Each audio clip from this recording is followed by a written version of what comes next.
आसमां भी उस दिन रोया था जब वह कहानी अधूरी रह गई थी जो तुमसे जुड़ी हुई है। तुम्हारी अधूरी प्रेम कहानी।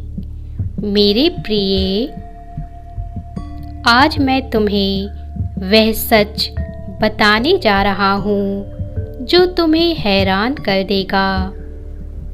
क्यों लेना पड़ा तुम्हें फिर से इस धरती पर जन्म?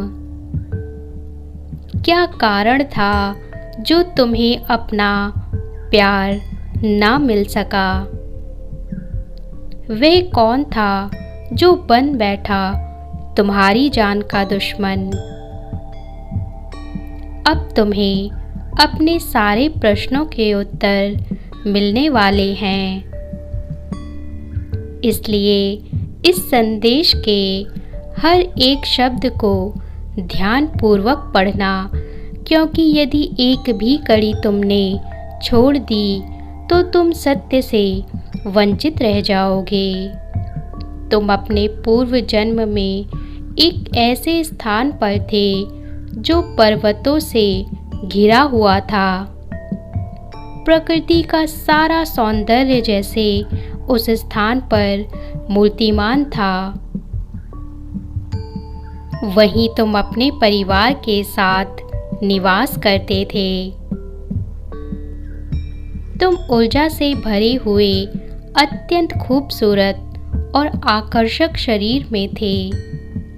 तुम्हारा आकर्षण इतना अधिक था कि हर कोई तुम पर मोहित हो जाता था।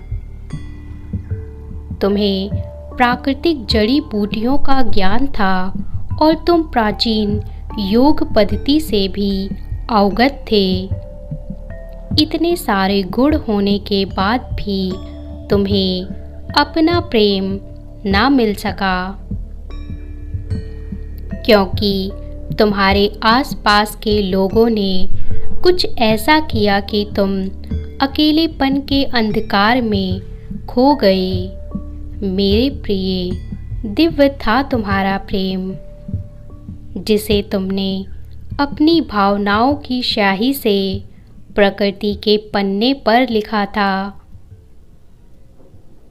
वह तुमसे अत्यधिक प्रेम करता था और तुम अपना सारा जीवन उसके साथ व्यतीत करना चाहते थे। अपनी प्राचीन विद्या का प्रयोग तुम उसके साथ मिलकर मानवता की सेवा के लिए करना चाहते थे। पर कोई तीसरा आया जिसने सब कुछ बर्बाद कर दिया। तुम्हारे प्रेम को तुमसे अलग कर उसका विवाह किसी और से कर दिया गया। जैसे नदी के दो किनारे साथ होकर भी अलग रहते हैं, ऐसे तुम उसके साथ होकर भी उससे अलग हो गए। उसने अपना जीवन तुम्हें माना था और तुमने अपना जीवन उसे। तुम हर दिन उस अधूरी कहानी के पन्नों को अपनी आंखों के आंसू से भिगोते भिगोते अंधकार की गोद में चले गए। एक ऐसा तूफान आया जिसमें धरती कांप उठी। कहीं वर्षा तो कहीं भूस्खलन। ऐसा लग रहा था जैसे प्रकृति को भी यह अन्याय अच्छा नहीं लगा। तुमने प्रकृति की गोद में प्राण छोड़ दिए और तुम्हारे विरह में उसने भी प्राण त्याग दिए। जो विरोधी थे वह भी जीवित ना रह सके। फिर ईश्वर ने उस कहानी को पुनः लिखने के लिए सभी को नया जीवन प्रदान किया, जहां एक बार फिर वही सारे किरदार आ गए हैं। कहानी वही है, चेहरे नए हैं। एक नया समय काल, नया स्थान, पर कहानी वही पुरानी जो अधूरी रह गई।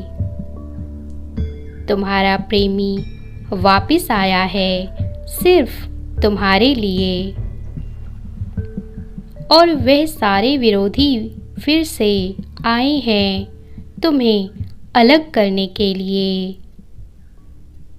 जैसे शतरंज के सारे घोड़े अपने स्थान पर खड़े हो चुके हैं,